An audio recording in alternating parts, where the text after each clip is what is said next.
Go put up a fight. The ready will knock you down.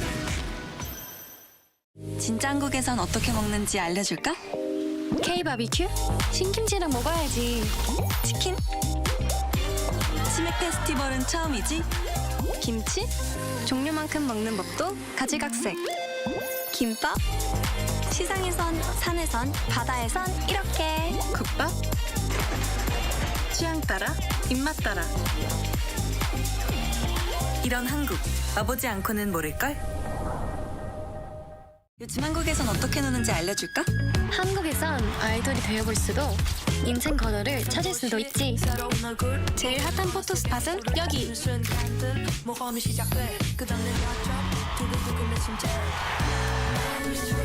한국은 분명 너에게 새로운 영감을 줄 거야.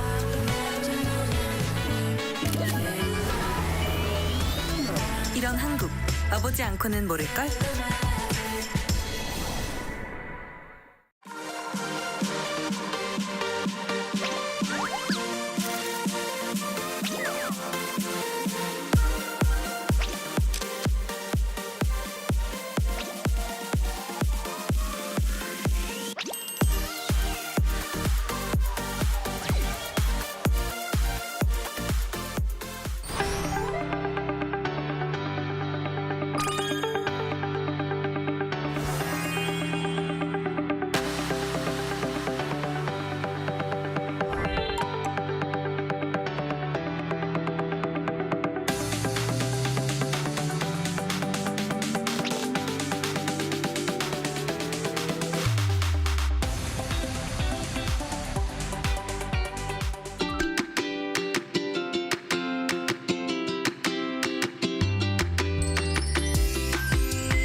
아무래도 이제 서해 바다가 가까이에 있고요. 여기가 이제 굴이 나오는 지역이다 보니까 그 굴을 조금 김치처럼 오래도록 먹을 수 있는 방법을 연구하다 보니까 만들어진 게 젓갈이고 그게 어리굴젓이 된 것 같아요.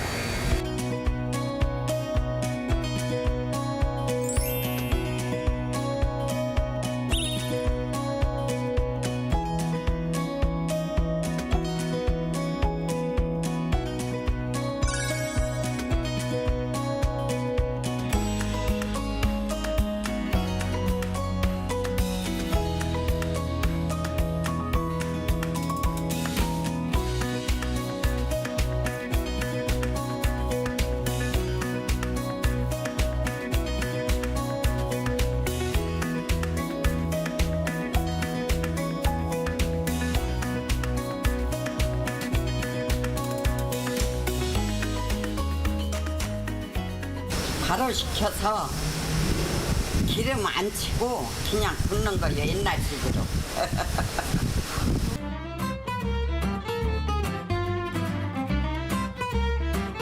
다른 데서도 호떡을 먹어본 적이 여러 번 있는데 여기 호떡 맛은 되게 그 특별하게 막 감칠맛이 나고 그래서 더욱 맛있습니다. 그래서 여기 올 때마다 이 호떡이 생각나서 여기 옵니다.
바지락 이렇게 살고 있는 보면 조그만 구멍이 있어요. 호미를 이렇게 파면은 거기서 바지락이 나오고요. 이렇게 잘 모르신 분들은 그냥 여러 곳에 서식을 하고 있으니까 호미를 이렇게 긁으면은 이렇게 나오면은 캘 수 있습니다.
요즘 한국에선 어떻게 노는지 알려줄까?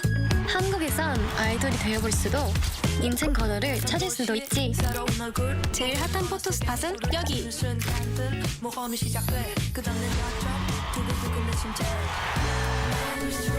한국은 분명 너에게 새로운 영감을 줄 거야.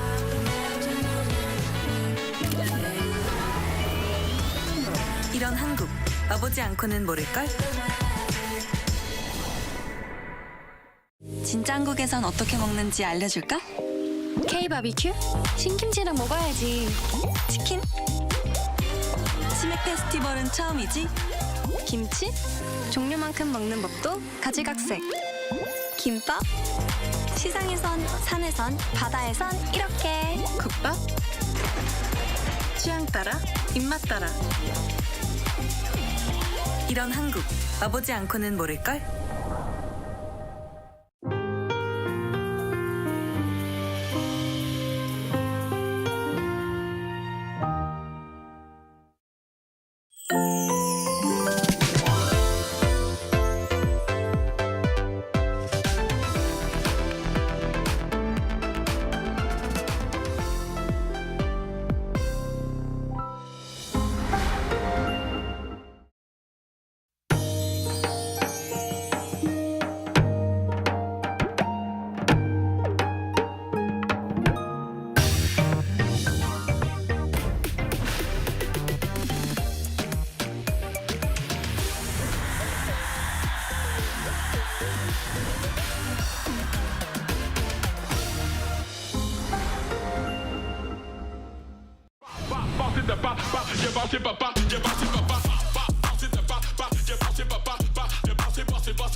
In our headlines on this Monday, December 23rd, here in South Korea. The Constitutional Court will hold its first preparatory hearing for President Yoon's impeachment trial this coming Friday as planned, deeming that legal documents delivered to him by post have been received. Meanwhile, the Special Investigation Team is analysing President Yoon's private cell phone records, having obtained them as part of its probe into his declaration of martial law on the night of December 3rd. And first Vice Foreign Minister Kim Hong-yoon is in Washington to sit down with the outgoing Biden administration, while Shinsegae Group Chairman Chung Yong-jin was in Florida to speak with incoming President Donald Trump. The Constitutional Court says it will deem its legal documents delivered to the president following multiple rejections by his security team to accept the papers on his behalf. Oh Seong has our top story. The Constitutional Court has decided to move ahead with impeachment trial proceedings for President Yoon as the leader has not accepted nor responded to court documents sent to him over the past week. On Monday, the court announced that it would consider December 19th as the date it sent official documents to Yoon's residence, adding the 7-day deadline for his response would have been effective from the 20th upon the deemed delivery. The court also plans to proceed as planned with the first preparatory hearing on Friday, to gather and review materials and arguments from Yoon and the National Assembly, which voted to remove him from office over his imposition of martial law. Around 7 documents were sent, including the notice of receipt, a request for Yoon's response, the impeachment resolution, as well as the notification, attendance request, and the order for preparation. The effectiveness of delivery is established when the legal documents reach the designated place, as per Supreme Court Precedent 98-53. Therefore, the effectiveness remains valid even if the documents are not actually received. After being suspended from his duties, the leader is believed to be remaining at his residence. However, he has so far turned away at least 11 attempts to deliver court papers. Guards at his residence have reportedly refused to take mail on Yoon's behalf, and his office returned the post, saying he was unavailable. This marks the first time in South Korea's constitutional history that a president facing impeachment has not accepted documents from court. In contrast, former President Roh Moo-hyun received impeachment papers the day after Parliament's vote in 2004, and former President Park Geun-hye received them on the same day of her impeachment in 2016. While the court will continue with its proceedings as planned, it's unclear whether Yoon will respond within the 7-day deadline effective from the day of receiving documents. As of Monday, court officials say there has been no response from the president. It's unlikely that Yoon himself would attend the first preparatory trial. Meanwhile, the National Assembly seems close to finalizing a legal team ahead of Friday's hearing. However, there are concerns the trial could face delays, deliberately or otherwise, if President Yoon's side fails to appoint legal representatives, refuses to attend, or claims more time is needed to review the documents. As of now, Yoon has not fully formed his legal team. Oh Seong, Arirang News. Meanwhile, authorities are analyzing the president's private cell phone records, having obtained them as part of their probe into his declaration of martial law on the night of December 3rd. Our Park Geon-woo has the latest. The special team investigating the declaration of martial law in early December has secured the call logs from President Yoon's personal cell phone. According to police officials on Sunday, investigators obtained a warrant for Yoon's phone to check details of calls with individuals related to the martial law order. Officials added they are also trying to find a separate secure phone known to have been used by Yoon to give orders during the period of martial law, along with his logs. The police also said a document containing orders to stop funding for the National Assembly's operations and organize the legislative body's budget under martial law has been obtained. The document was reportedly delivered to Finance Minister Choi Sang-mok during a cabinet meeting held before the temporary imposition of martial law. But Choi said last week that he does not recall much about the document. It seemed like measures based on martial law. As soon as I saw it, we decided to ignore it and dismissed it. After investigating 10 out of the 12 participants in the cabinet meeting held before martial law was declared, police officials said they concluded there were procedural and substantive flaws in the meeting. That's based on factors including the absence of meeting minutes. The prosecutor's office also investigated the Korea Defense Intelligence Command last week amid suspicions that personnel from the headquarters of Intelligence Detachment were deployed to arrest National Election Commission staff during the martial law period. Prosecutors have secured testimonies from KDIC staff. The joint investigation team consisting of the police, defense ministry, and the Corruption Investigation Office for high-ranking officials last Friday issued a second summons for President Yoon to appear for questioning this Wednesday.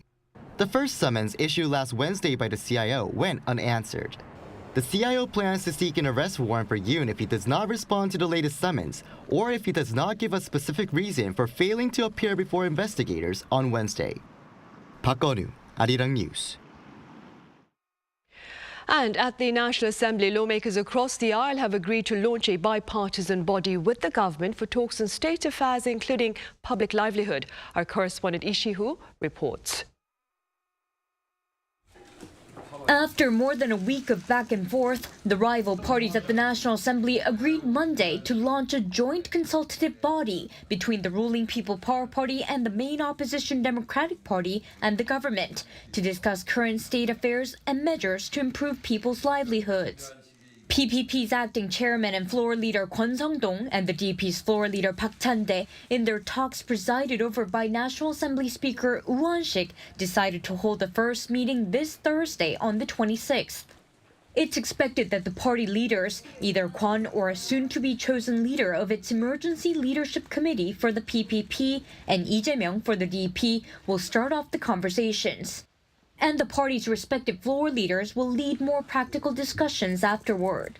For the time being, the two are fine-tuning details on the specifics of the joint talk, narrowing down its agendas and goals. Meanwhile, further push on Monday from the opposition lawmakers at the National Assembly to facilitate the impeachment process against President Yoon Suk-yeol. The National Assembly's Special Committee on the Nomination of Constitutional Justices held scheduled hearings on two nominees, Ma Eun-hyuk and Jung Kae-sun, as recommended by the opposition blocs to join the Constitutional Court of Korea. This is an effort mainly by the main opposition DP along with other minor oppositions to fill the 3 empty seats at what is supposed to be a 9-member court, which will make the final decision on Yoon's impeachment. But the ruling PPP continues to argue that the nominees, even if confirmed for nomination by the National Assembly, cannot be appointed by an acting president who does not hold the same authority.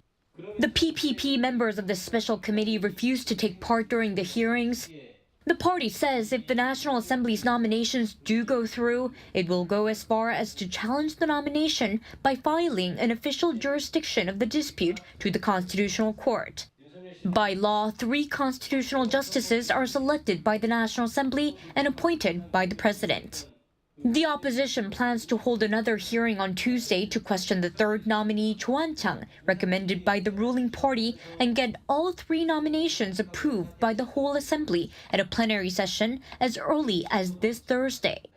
The rival parties have agreed to hold 2 more plenary sessions by the end of the year on the 26th and 31st, but the DP is pushing for 2 additional meetings before and after the dates, and 2 more in early January to take care of business during what they call an emergency situation, while the PPP says such is unnecessary.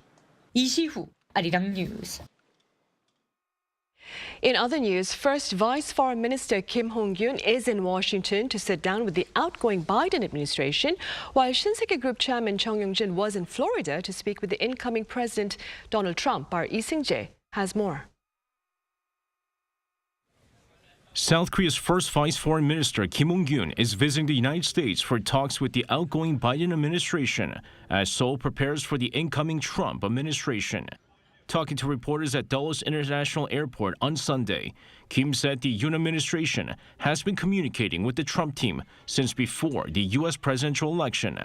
He added that the administration has explained the situation in South Korea, including the emergency martial law incident and the current impeachment proceeding against President Yoon Suk-yeol.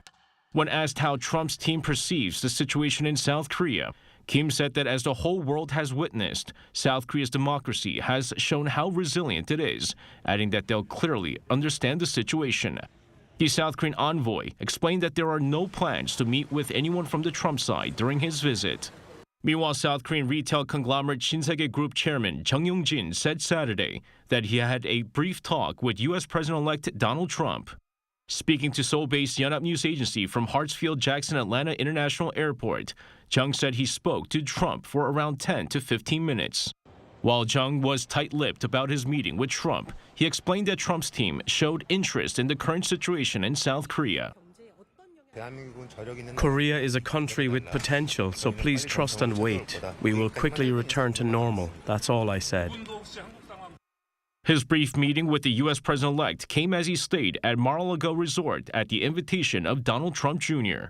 The SSG chairman is the first South Korean known to have met Trump since his win in November. Jung refrained from further disclosing the details of his talk with Trump, but said the U.S. president-elect made no special indication towards South Korea. 이승재, Arirang News. Top diplomats of South Korea and Japan spoke on the phone earlier on this Monday for the second time since the country's brief imposition of martial law earlier this month. Now, Foreign Minister Cho Tae-il reassured his Japanese counterpart Takeshi Iwaya about the stability of state affairs within national borders amid the efforts of the acting president. The two officials also reaffirmed their commitment to close coordination and to their trilateral cooperation with the U.S. to address North Korea's provocations. Seoul and Tokyo are poised to celebrate 60 years of diplomatic relations next year.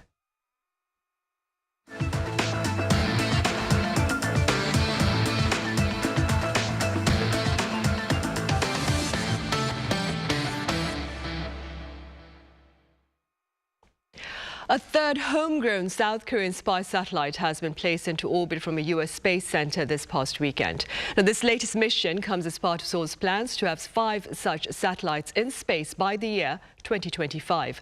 Our Choi Min-jung reports. 4, 3, 2, 1, ignition.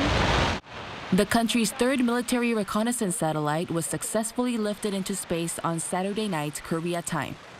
A SpaceX Falcon 9 rocket carrying the domestically developed satellite was launched from Vandenberg Space Force Base in California. The satellite succeeded in communicating with the ground station shortly after entering orbit. The third reconnaissance satellite successfully communicated with the domestic ground station, confirming that the satellite was in good working order. The launch follows 2 successful liftoffs in December 2023 and a second one in April this year. The latest launch is part of South Korea's plan to deploy 5 spy satellites by 2025 to monitor the North with its homegrown satellite network. Once all 5 satellites have been placed in orbit, the military will be able to monitor a specific North Korean target every 2 hours. We will be able to monitor North Korea dozens of times a day when the military's 4th and 5th reconnaissance satellites and microsatellite systems are launched in the future. The satellites are capable of capturing images day and night, regardless of weather. The third satellite will go through operational testing over the next few months before carrying out surveillance and reconnaissance missions. Meanwhile, North Korea had announced that it would launch 3 reconnaissance satellites this year, but the South's military assessed that seems unlikely based on the current trends. The regime attempted to launch its second reconnaissance satellite back in May, but failed. Choi Min-jung, Arirang News. U.S. President-elect Donald Trump has reaffirmed intentions to put a quick end to Russia's war against Ukraine, adding that Vladimir Putin has voiced interest in a meeting in the near future. Yoon Jin has details. U.S. President-elect Donald Trump said on Sunday that Russian President Vladimir Putin has expressed interest in meeting with him as soon as possible, and added that the horrible war needed to end. This was during his speech at America Fest, a political festival for conservatives put on by conservative nonprofit Turning Point. It was his first rally-style speech since winning the election. Touting his transition efforts at the event, Trump also reiterated that had he been in power, the war in Ukraine would not have happened. During his election campaign, Trump had claimed he could resolve the war in just one day. And recently, the president-elect has also stated that upon taking office, Ukraine would possibly receive less military aid from the U.S. During his annual end-of-year press conference on Thursday, Putin had expressed his readiness to meet with Trump. And in an interview with Russian journalists on Sunday, when asked about the possibility of improving relations with the United States, Putin said everything can be done if there is a desire, adding that Russia had never lost that desire.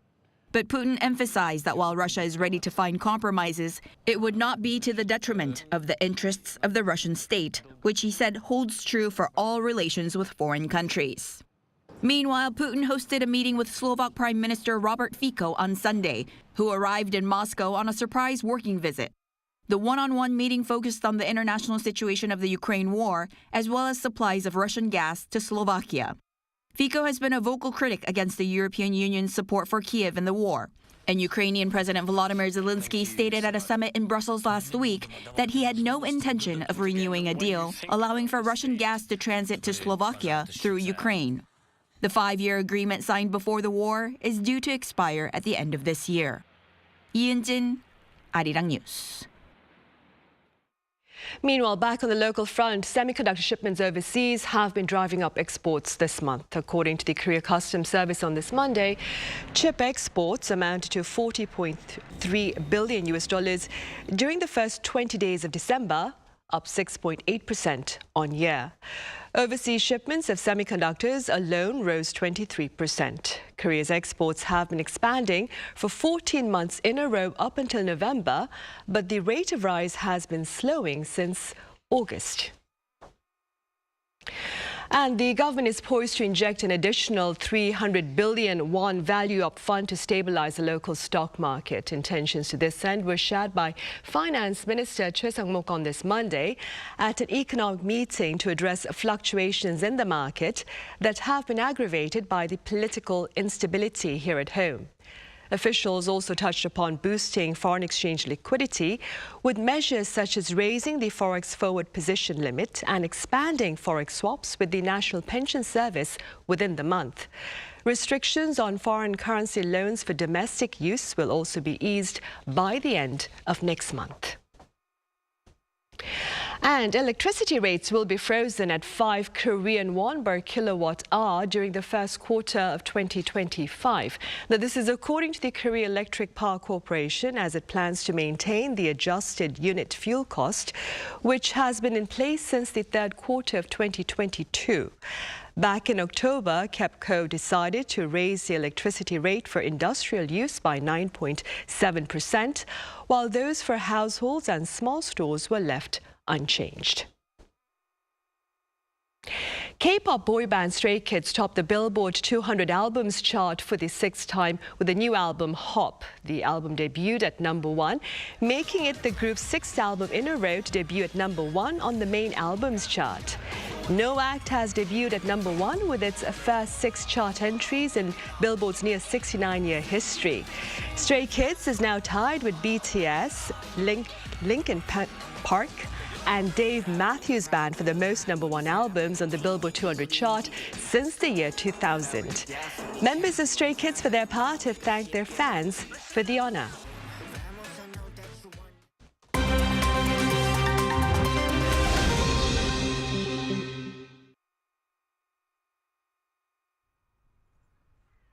This is The Wild Now, bringing you the latest stories from around the globe. Police investigations are in full swing following Friday evening's horrific attack in the German city of Magdeburg. The suspect, who was identified by the German authorities as a 50-year-old Saudi doctor, has been remanded in custody after allegedly killing 4 women and a 9-year-old boy and injuring some 200 more by driving a car into crowds at a Christmas market. The suspect, who has been named as Taleb al-Abdul Mohsen in the local media, was brought before a judge on Saturday evening and ordered to a pre-trial detention for 5 counts of murder, multiple attempted murder, and multiple counts of dangerous bodily harm. German Interior Minister Nancy Faeser said investigations would look into how authorities responded to early warnings, such as online death threats made by the suspect and information given by the Saudi government, which was apparently ignored by its German counterpart. Al-Abdul Mohsen was granted asylum by Germany in 2016 after arriving in the country in 2006. Now, according to his social media account, he supported anti-Islam views and far-right political parties. Tens of thousands of protesters gathered in Serbia's capital, Belgrade, on Sunday in a move against President Aleksandar Vučić and his ruling Serbian Progressive Party, demanding the government's accountability over the collapse of a railway station roof last month that killed 15 people. Following the collapse of the recently renovated roof of Novi Sad station on November 1st, opposition leaders and members of the public blamed government corruption and nepotism.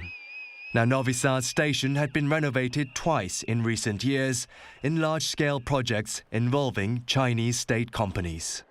Prosecutors have so far arrested 13 people over the collapse, including a government minister, after Vučić said he will hold those responsible to account.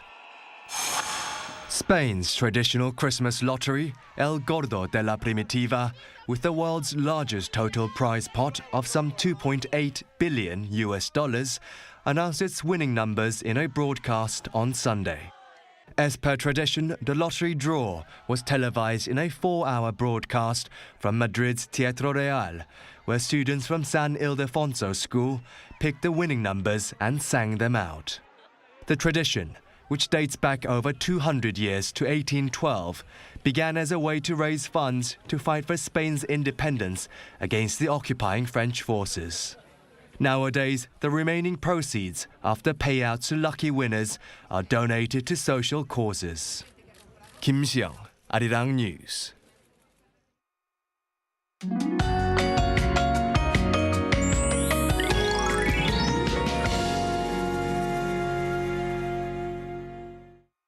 Not as much as yesterday, but it is freezing today as well. Seoul rose up to 6 degrees Celsius, but the feels-like temperature remained at around 3 degrees. As the weather continues to be colder than usual until Christmas morning, please dress extra warm. Currently, cold wave advisories are issued in northeastern parts of Gyeonggi-do Province, western parts of Gangwon-do Province, northern parts of Chungcheongbuk-do Province, and northern parts of Gyeongsangbuk-do Province. Also, cold wave warnings are in place in Yeoncheon in Gyeonggi-do Province, and Cheoran and Yanggu in Gangwon-do Province. This cold wave will ease off a bit on Christmas Day, but will make a return on Friday.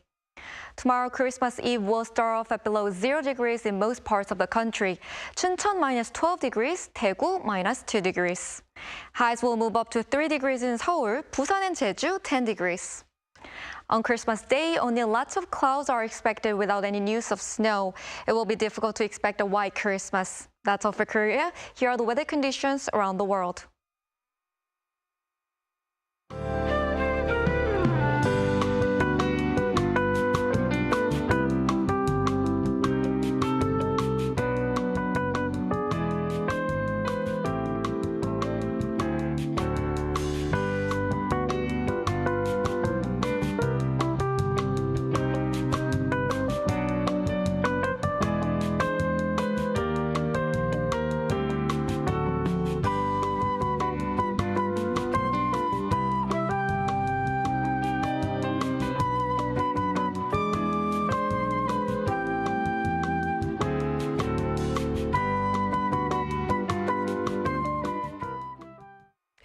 Right, those are the headlines at this hour here in South Korea. We return with our panel session in a few minutes.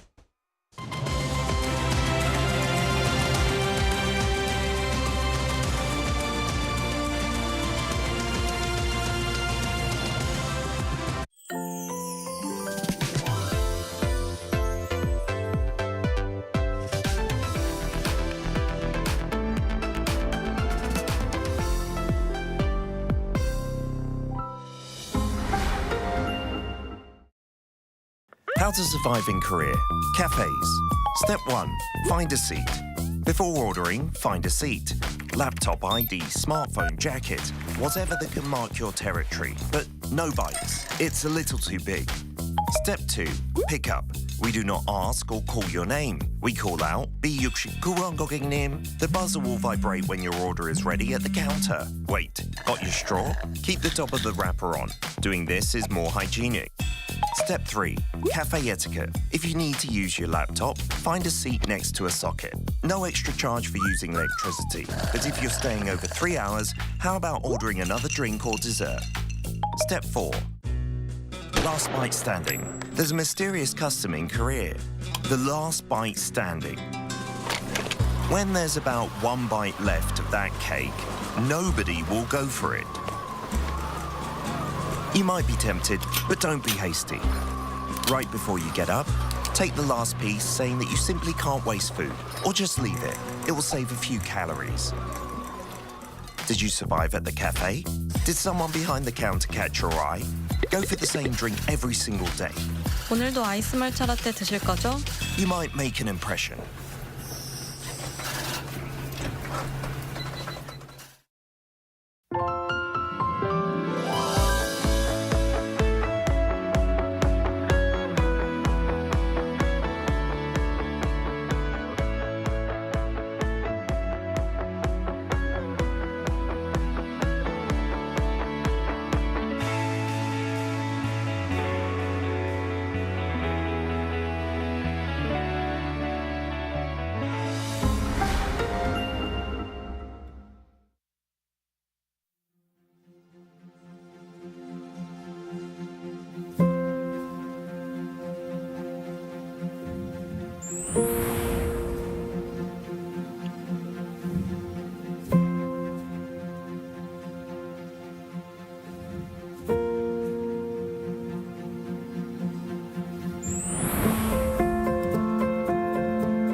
Summons served to President Yoon Suk-yeol for questioning by investigators over his decision to declare martial law on December 3rd have gone unanswered, while legal documents from the Constitutional Court have yet to find their way to the president.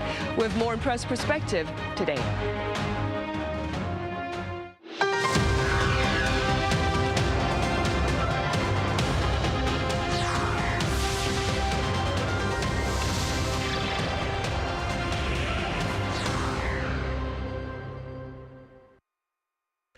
Hello and welcome. You're watching Press Perspective for this Monday, December 23rd here in Seoul. I'm Min San-hee. The investigation into allegations of insurrection continue, while legal proceedings for the president's impeachment trial are also underway for his sudden declaration of martial law earlier this month. For more on these developments and their diplomatic implications, I have Stephen Borowick with Nikkei Asia live on the line. Stephen, hope you had a great weekend. Yes, thank you. Right. I also have Professor Min Jung-hoon at the Korea National Diplomatic Academy joining this session virtually as well. Professor Min, it's always good to have you with us. Yeah, good evening. Yeah, my pleasure always. Right. Stephen, we'll start with you. Let's begin with the latest on the investigation into insurrection charges against the president, as well as, of course, the impeachment trial that he faces. Well, Yoon has been summoned by the Corruption Investigation Office to appear for questioning on 10 a.m. on December 25th, Christmas Day. So far, we don't really have any indication that Yoon has any intention of participating in the investigation from this at this point. He's kind of not really struck any kind of a contrite or remorseful tone. I mean, he did make one kind of public apology about the attendant anxiety and uncertainty that resulted from his declaration of martial law. But it seems as though he's kind of maintaining his position that what he did was reasonable and was kind of within his purview as president. So it will be interesting to see how this goes forward. I mean, I believe that Yoon still has his presidential security, and so that makes it difficult to serve him a summons directly, and it means that he can kind of barricade himself in his official residence, and if he decides that he doesn't want to come out, he can maybe just stick to that for the time being. There are some real questions about the current composure of the Constitutional Court, which will be ruling on the National Assembly's passage of the impeachment motion. There's currently, I believe, 6 justices on the court, and if the impeachment vote were to go ahead with this current composure, it would mean that the justices would have to rule unanimously in favor of impeaching Yoon for the result to be upheld as valid. And I believe at least like some of the current justices were appointed by Yoon and may feel some kind of loyalty towards him. And so it's very much not a certainty that they would vote in favor of impeaching him despite the vote by the National Assembly. Right. Stephen, the president himself has also been accused of resorting to stalling tactics. What more can you share? Well, I touched on some of that already. I mean, it's just he is kind of acting as though the legal proceedings being unfurled against him are not legitimate. I mean, maybe we should mention at this point that Yoon is a career prosecutor. He was the nation's top prosecutor for a stretch, and he led some very high-profile investigations, including one into former President Park Geun-hye. So it's almost as though he knows the stakes of this, and he knows what's really going on here. And I think he understands the gravity of the charges that he's facing, including the very serious charge of having led an insurrection. And it seems as though, for reasons known only to him at this point, because he has not really publicly explained his strategy, he has decided that, he feels it's in his best interests to remain quite quiet, to refrain from public appearances, and to, kind of do whatever he can to thwart the investigators and to, kind of deny them access to him. And perhaps even part of this is optics. Perhaps he feels that he might be denying them some amount of legitimacy by refraining from participating. So the next question really is just how long he can continue this for, or whether the composure of the investigation changes and there becomes some more forceful or some more urgent way of compelling him to take part. Professor Min, against this backdrop, there is quite a bit of debate here in the country about the broader impact of the political instability on Korea's image. What are your thoughts, Professor Min? Well, I think that the world was shocked to hear the martial law crisis and political turmoil in South Korea. And the world was also surprised to see the quick retraction of the decree and the resilience of democracy in South Korea. Of course, the political instability is still ongoing in South Korea, but the situation is getting better after the National Assembly passed a motion to impeach President Yoon. But it would be inevitable for South Korea to remain politically unstable until the Constitutional Court makes a decision on President Yoon's impeachment. And there is no doubt that the martial law crisis made a negative impact on South Korea's image. As you know, before the political incident, the world perceived South Korea as a developed country with a world-class culture, entertainment business, advanced technologies, and democracy. And now the world is watching South Korea closely, and they want to know whether South Korea will be able to fully restore its democracy and get back to the normalcy. So I think that after Prime Minister Han Duck-soo has taken over as the acting president, South Korea is trying to normalize everything, including economy and diplomacy. But the political instability will be completely gone when the Constitutional Court makes a final decision about President Yoon's impeachment. So personally, I hope that the court will make the decision as soon as possible and South Korea will get over the political turmoil without any further problems. Right. And speaking about acting President Han Duck-soo, Stephen, you covered the acting president's veto of disputed bills unilaterally passed by opposition lawmakers at the parliament. Does such action, Stephen, look to perhaps further fan the flames of political strife between the ruling and opposition parties? It certainly could. I mean, it is a kind of illustration of the political rancor that we've seen in the country in recent months, and this kind of peculiar scenario where we have a legislature that is quite strongly dominated by opposition parties, mainly the main opposition, Democratic Party. But due to South Korea's presidential system, the president retains this authority to veto bills that he decides are not to his liking. And I don't know the exact number off the top of my head, but I believe that Yoon Suk-yeol has used his presidential veto power more than all of the previous South Korean presidents combined. And, you know, we saw with Prime Minister Han Duck-soo taking over, he wasted no time in kind of getting back to this same political practice that Yoon had carried forward.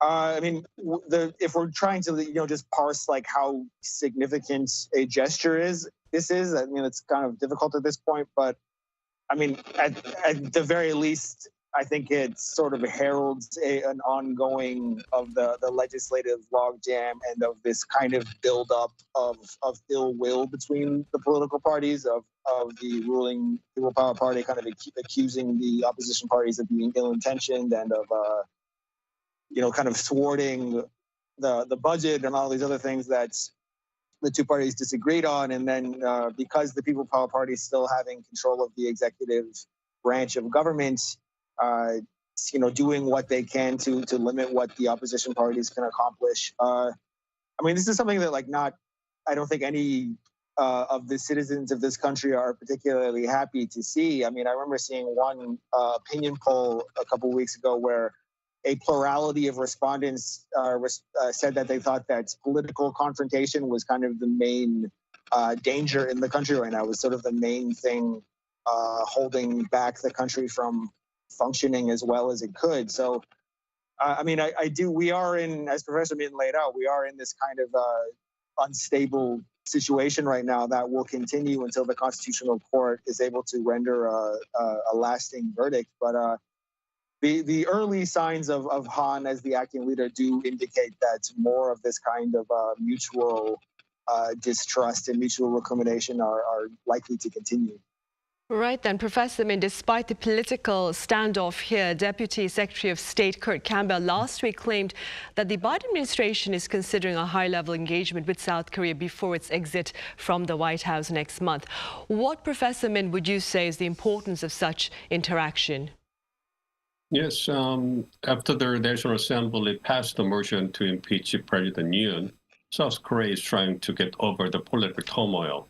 And regarding diplomacy, I think it's important to show that South Korea is active to communicate with major counterparts. So the communicating with the U.S.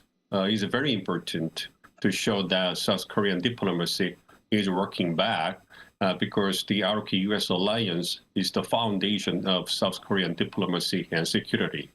And what the Biden government fully supports Prime Minister Han's interim role and is considering a high-level engagement with South Korea shows that U.S. recognizes the current South Korean interim government as the legitimate diplomatic counterpart. And such a recognition can also signal to South Korea's other diplomatic counterparts that the political situation of South Korea is all right, and there should be no problem of communicating with the current South Korean interim government. So based on the understanding and support of the Biden government, South Korea needs to show its active communications with other major diplomatic counterparts like Japan and China, as well as broaden and deepen its communications and networks with the incoming Trump government. Right. Stephen, Kurt Campbell, he also highlighted the importance of the trilateral security partnership for the U.S. regardless of who is in the White House. What exactly did he say, and to what extent is it true, Stephen? He referenced the summit that President Yoon and Biden and former Japanese Prime Minister Kishida held in 2023, and he said that it was an illustration of how this kind of trilateral cooperation is in the interests of all three countries, particularly as it pertains to their security. And I guess if the idea is to sort of read the tea leaves and get a sense of what he meant by that or what he was trying to accomplish by that, I think his intention was probably to sort of lay the groundwork as the U.S. is also in a transition period and South Korea is in a transition period, and there's a relatively new leader in Tokyo, just to kind of get the message out there that once all three of these countries have solidified their current foreign policy frameworks, that they ought to look to resume the kind of cooperation that took place under the previous three leaders. To the extent as to whether or not this is true, I mean, that's a little bit above my expertise, since I'm just a reporter and not a scholar. But I would just say that there is a quite compelling case to be made that basic forms of trilateral cooperation among the U.S., South Korea, and Japan are desirable for no other reason than that they all have a shared adversary in North Korea. And when they held the Camp David summit in 2023, they agreed to things like the real-time sharing of missile data, of just being able to observe possible launches by North Korea in the region and be able to communicate with each other and be able to coordinate their responses. I mean, that just strikes me as a kind of basic common sense defense measure that all three of them benefit from, and that can perhaps lay the groundwork for more ambitious or more ongoing and longer term defense practices. I don't see why they wouldn't communicate this. I know that there's in all three countries there are some political complications, and there are in the domestic political landscape there are some parties and some figures who are more in favor of this kind of cooperation than others. But I do think Campbell's suggestion that what the three countries have going is a broadly beneficial type of practice and should be continued. I do think that there's a fair amount of support for that in all three countries, and I do think that there's a reasonable chance that once all three countries are more settled, that we could see a resumption of the kind of contact that took place at Camp David in 2023. Right, hopefully for the sake of security, of course. Professor Min, I wonder, does the incoming Trump administration's First America policy perhaps look to encourage closer ties between Seoul and Tokyo? And if that is the case, what would be the merits of closer diplomatic ties between the two countries, South Korea and Japan, amid the presence of Mr. Trump back in the White House next year? Well, basically, I think there will be no difference in the strategic importance of South Korea and Japan for the United States under their second Trump government. It's mainly because the upcoming Trump government will also have the goal of tracking the rise of China and securing its national interests in East Asia and Indo-Pacific. So its two regional key allies, South Korea and Japan, will continue to play important roles in achieving the strategic goals of the government in the region. But regarding the trilateral cooperation between South Korea, US, and Japan, I think that diplomatic efforts needed to be made to ensure that the trilateral cooperation will be included in President Trump's key agendas during his second term in office. As you know, during his presidential campaign this year, Trump did not mention much about unilateral or multilateral cooperation, including the trilateral cooperation. In addition, based on the America First foreign policy, the first Trump government preferred bilateral relations over multilateralism and the practical advantages and interests over values and principles. So instead of strengthening cooperation among South Korea, US, and Japan, US under the first Trump government directly pressured China economically and negotiated from a bilateral perspective. Well, of course, considering the necessity and importance of the trilateral cooperation to track the rise of China, such cooperation is likely to be maintained during the second Trump government. But if the trilateral cooperation is not included in President Trump's main agendas, there is a possibility that its progress will slow down under the second Trump government. So I think it's necessary for the trilateral cooperation to more focus on dealing with practical issues like economy, technology, and energy, so that President Trump perceives that the trilateral cooperation can bring tangible or optic political achievements to him. Right. And speaking of Mr. Trump, Stephen, we touched upon this the last time we spoke. One of his diplomatic priorities is, of course, ending Russia's war against Ukraine. Do you, Stephen, envision a quick end to this armed confrontation as he earlier pledged? And if so, at what cost would it come? I certainly don't envision a quick ending, because this war has already been going on for a long time, and there is really a lot at stake here. I mean, as a lot of people have pointed out, the Russia-Ukraine war is about more than the relationships between those two countries. It's about Europe's security. It's about the U.S.'s role in the world. It's about whether or not, as an international community, we are going to just kind of sit quietly as one sovereign state invades another sovereign state and seeks to annex its territory by force. I think where we are now with the incoming Trump administration is we're now in a transition period from what Trump said as campaign rhetoric when he was just a candidate for the presidency, and what he is going to actually say once he is in office, and once he is serving as president, and once he is accountable to the American public, and once he is, really upholding the American establishment in the things that he says and the things that he does. So even if he wanted it to be quick, I don't think that there's any chance of that happening, in part just because the two main players here, Ukraine and Russia, have what international relations theorists would describe as non-overlapping positions. They just don't see a common path to any kind of agreement here.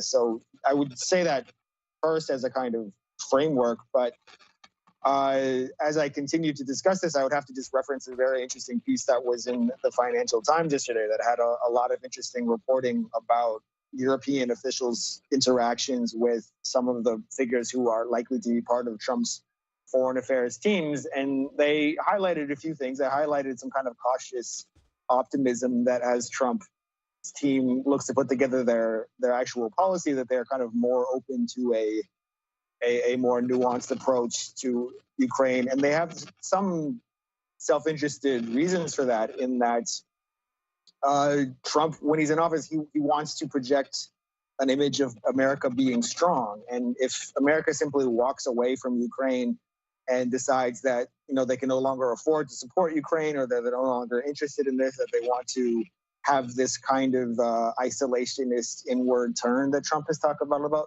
that doesn't project strength.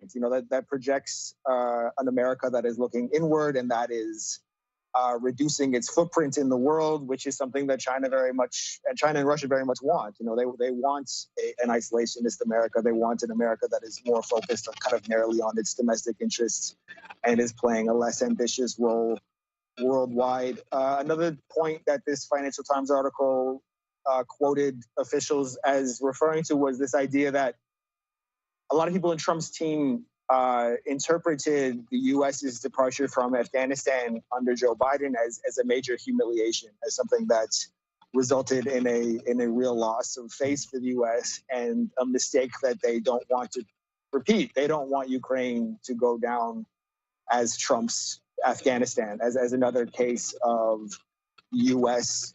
departing from a duty overseas and chaos being the result, and a deterioration and tyranny being the result of the U.S. having a diminished role. So it's too early to say what exactly Trump will do. I mean, we know that he has some kind of fond feelings for Russia and for Vladimir Putin personally, and more generally for the kind of for dictatorship, for autocracy, for a scenario where a leader can do what they want and not have the kind of checks and balances that leaders in democracies have to deal with.